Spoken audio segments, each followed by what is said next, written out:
1 Samuel chapter 12. Samuel addressed all of Israel, saying, I have listened to your voice and have appointed a king over you. Now behold, the king walks before you, and I am old and gray-haired. My sons are among you, and I have walked before you from my youth until this day. Here I am, testify against me before the Lord and his anointed. Whose ox have I taken? Whose donkey have I taken? Whom have I defrauded? Whom have I oppressed? From whose hand have I taken a bribe to blind my eyes with it? I will restore it to you. They replied, You have not defrauded us or oppressed us, nor have you taken anything from anyone's hand. Samuel continued, The Lord is witness against you, and his anointed is witness this day, that you have found nothing in my hand. They responded, He is witness. Then Samuel said to the people, The Lord advanced Moses and Aaron and brought your fathers out of Egypt. Stand here now, that I may reason with you before the Lord about the righteous acts of the Lord to you and your fathers.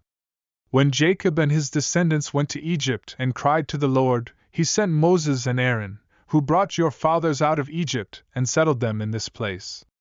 But they forgot the Lord their God and were handed over to Sisera, the commander of the army of Hazor, and into the hand of the Philistines and the king of Moab, who fought against them. Then they cried to the Lord, saying, We have sinned, because we have forsaken the Lord and served the Baals and the Ashtoreths. Now deliver us from the hand of our enemies, and we will serve you.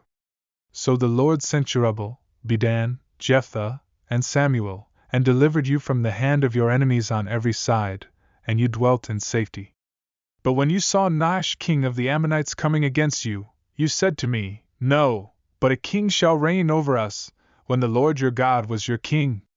Now here is the king whom you have chosen, the one you asked for. The Lord has set a king over you. If you fear the Lord and serve him, and obey his voice, and do not rebel against the commandment of the Lord, then both you and the king who reigns over you will continue following the Lord your God. But if you do not obey the voice of the Lord and rebel against the commandment of the Lord, then the hand of the Lord will be against you, as it was against your fathers. Now stand still and see this great thing that the Lord will do before your eyes. Is it not the wheat harvest today? I will call to the Lord, and he will send thunder and rain, that you may perceive and see that your wickedness is great, which you have done in the sight of the Lord, in asking for a king.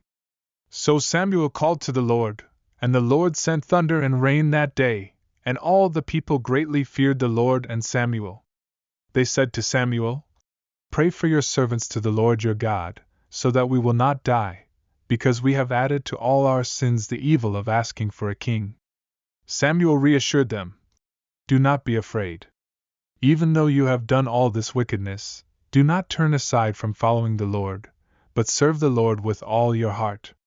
Do not turn aside after empty things that cannot profit or deliver, for they are empty. For the Lord will not abandon his people, because of his great name's sake, for the Lord has decided to make you his people.